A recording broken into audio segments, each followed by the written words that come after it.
একটা অবস্থা, দেখে তেল নাই, তেল আর কথা চন্ডিপুর এখন আইলে না, কি কোন কি করতে একটু দেখতে রুবেল ফোন দিয়ে। হ্যালো রুবেল, কি অবস্থা, কি তেল কই, তেল না কেমন হচ্ছে? চন্ডিপুর তেল নাই।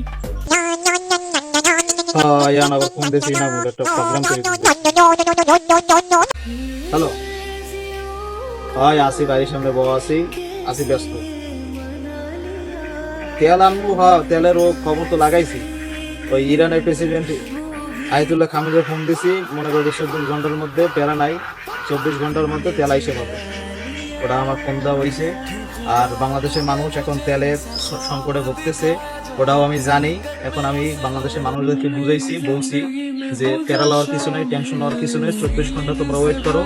যেহেতু তোমরা বড় বড় খাম্বা, তারপরে হলো তার পাইতে আসো, তেল পাইতে আসো না, তোমরা অনেক মানুষের প্রতি আস্থা রাখছো, এখন আমার প্রতি তোমরা একটু আস্থা রাখো, তাহলে তোমাদেরকে আমি যেমনি হোক আমি তোমাদেরকে দেব। বাস মানে বাসের মাধ্যমে আনা হবে, বড় বড় জাহাজ, বিদেশে বলে বাস। ওটা আমাদের তোমাদেরকে আমি ভালোভাবে দেবো, ওটা প্যারা নাই, টেনশন নাই। আমি ফোন করছি, ওটা চলে আসবে। হয় বুঝছি, তেল আনতে আছে, ঠিক আছে। এখন ওই তেলকে ওটা কি গুপ্তভাবে আনতে আছে নাকি ফাঁকা হয়েছে আমার? আচ্ছা, তেল আইলে আমারে জানাইস, ঠিক আছে, রাখুন।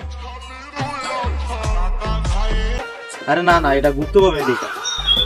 আরে গুপ্ত কি, ও গোপন আর গুপ্ত ট্যাগ। যাই হোক, তোগুলোকে ফাঁকা হাউস দিই না, এটা যা কই তো আমার কথা তোরা বোঝো।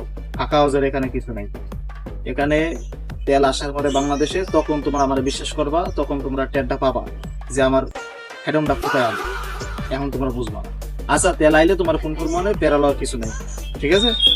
তাহলে আপাতত তেলের ওয়েট করো, এবং সাথে কিন্তু ওই গুপ্তভাবে কিন্তু খাম্বাও আইবে কিন্তু, ঠিক আছে? তাই খাম্বা পেলাজ হলো তেল দুইটা মারি দিন বাংলাদেশে। আচ্ছা তারাই তোর বাবাইনি কথা কই একটা পোলাবাইন বুঝে।